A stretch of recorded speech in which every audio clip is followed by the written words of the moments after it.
You may be like me, a day one die-hard sandboy that loves this class but always felt like you were carrying a heavy weight. You know, oftentimes it felt like you were a forgotten child of Black Desert Online, and other classes would get nerfs and buffs and interesting reworks keep things fresh, while our team just kind of held firm to the belief that, you know, one day our day will come. Once the massive class rework was announced, hashes were left out of the conversation and all hope was lost. But I'm here to present to you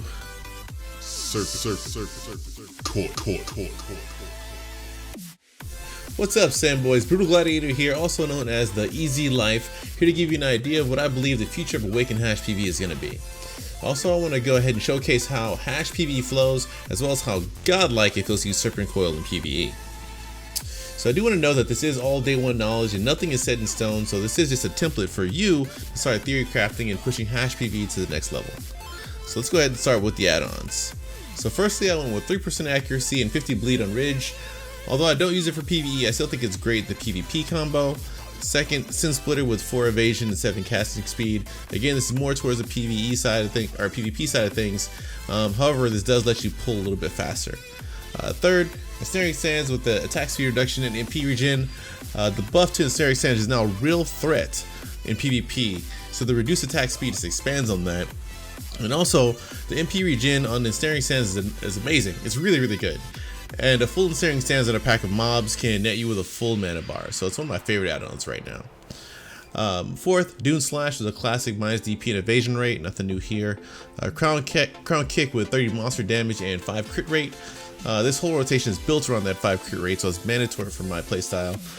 Lastly, Piercing Fang with PvE default of 20 crit rate and 7 attack speed. This is extremely useful and best in slot for both PvE and PvP because this starts almost all of your combos.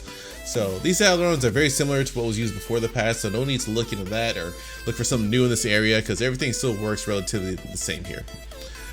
So with that, let's get into the actual rotation itself.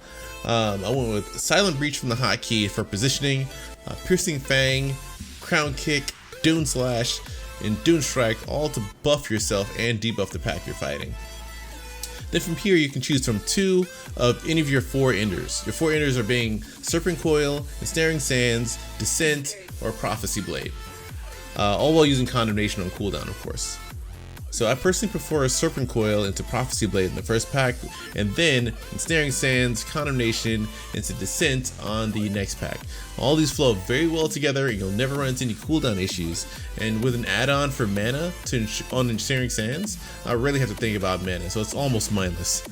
So, however, regardless of what order you pick, you still want to stick with just 2 enders, and the reason for that is you want to make sure your enders are hitting with your full buffs and your full debuffs. So your crit buff from your Crown Kick is only 5 seconds, and you want to maximize your damage within that time frame, which is roughly 2 of your enders and 1 Condemnation. So that does it for the rotation add-ons. The rest of the video is to show you the speed and the damage. Even without full buffs, I was able to pull like, I don't know, 1k trash in like 3 minutes or so. So that's like what, 18,000 trash an hour?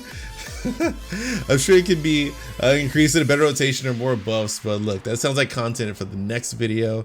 So anyway, thanks for watching. If you improve on this build or find a faster rotation, please let us know in the comments or in the Hash Discord because we are always evolving. Thank you.